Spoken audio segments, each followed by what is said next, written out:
যেই cricket board গঠিত হয়েছিল মাস 4 আগে, সেই ক্রিকেট বোর্ড 4 বছর মেয়াদী, কিন্তু আর 4 মাসও তারা টিকবে না। টেকেনি তো। 2 মাসের মধ্যে আমিনুল ইসলাম বুলবুল ভাইয়ের সেই ক্রিকেট বোর্ড ভেঙে গিয়েছে। আমি তো বলেছিলাম আমিনুল ইসলাম বুলবুল ভাইদের বিদায় হবে ভীষণ অসম্মানের ভেতর দিয়ে। সেটাই তো হয়েছে। এবং সর্বশেষ যেটা বলেছিলাম যে বুলবুল ভাই এইবার ভিকটিম কার্ড প্লে করবেন, সিম্প্যাথি কার্ড প্লে করবেন। সেইটা তিনি শুরু করে দিয়েছেন।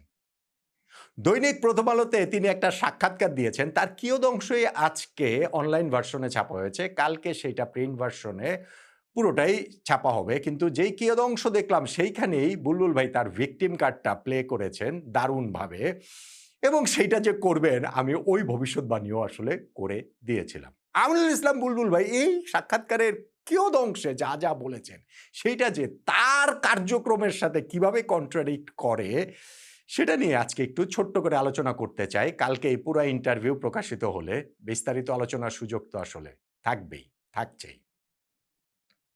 আমিনুল ইসলাম বুলবুল ভাই বাংলাদেশ ক্রিকেট বোর্ড প্রেসিডেন্টের দায়িত্ব নিয়েছিলেন রাজনৈতিক বিবেচনায়, ফুল স্টপ। তখনকার যুব ক্রীড়া মন্ত্রণালয়ের উপদেষ্টা আসিফ মাহমুদ সজীব ভুইয়াদের রাজনৈতিক স্বার্থ হাসিলের একটা গুটি হিসাবে তাকে ব্যবহার করা হয়েছিল, ফুল স্টপ। এবং পরবর্তীতে যিনি এই মন্ত্রণালয়ের দায়িত্ব পেয়েছেন ডক্টর আসিফ নজরুল, তিনিও সেই রাজনৈতিক স্বার্থ হাসিলের খেলাটাই মেতেছিলেন, ফুল স্টপ। যেটার জের ধরে আমরা টি-20 বিশ্বকাপ পর্যন্ত খেলতে পারিনি। এখন সেই বুলবুল ভাইকে বিদায় নিতে হয়েছে ক্রিকেট বোর্ড থেকে, এবং সেই বিদায় নেওয়া নিয়ে তার সে কি কান্নাকাটি, সেই কান্নাকাটির একটু অংশ আজকের ওই প্রথম আলোর ইন্টারভিউর ওই জায়গাটাতে দেখেছিলাম। এবং আমি বলছিলাম যে তিনি কিভাবে নিজের কথার সঙ্গে দ্বিচারিতা হয়ে যায়, কিভাবে তার ডাবল স্ট্যান্ডার্ড হয়ে যায়, কিভাবে সেই কন্ট্রাডিকশনটা হয়, সেটাই আপনাদেরকে একটু লাইন ধরে ধরে যদি আমি একটু পড়ে শোনাই। এই ইন্টারভিউতে বুলবুল ভাই বলেছেন যে আমি অনেক দিন দেশের বাড়ি ছিলাম, 20টা সহযোগী সদস্য দেশের সঙ্গে কাজ করেছি, আফগানিস্তানের সঙ্গে কাজ করছি, সরকারের সঙ্গে একটা চর্চা দেখেছি, একটা বোঝাপড়া ছিল যেটা সাধারণত ঘটে থাকে বিশ্বে। আরেকটা জিনিস আমাকে সবসময় আত্মবিশ্বাস দিত, আমার মনে হচ্ছিল দেশটা বদলে গিয়েছে।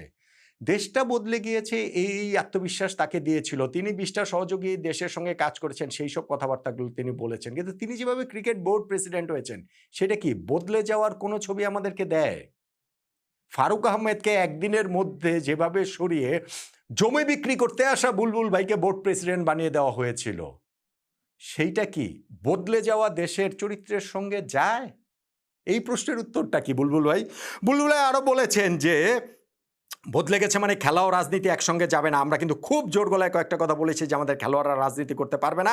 সাকিব, মাশরাফি, দুর্জয় যারা রাজনৈতিকভাবে জড়িয়ে গিয়েছিল, আমরা বলেছি যে খেলোয়াড়রা রাজনৈতিক হতে পারবে না, কিন্তু রাজনীতিবিদ কিভাবে তাহলে খেলায় আসে? মানে রাজনীতিবিদদের কাজ তো রাজনীতি করা। ফেয়ার এনাফ, খুবই সত্যি কথা।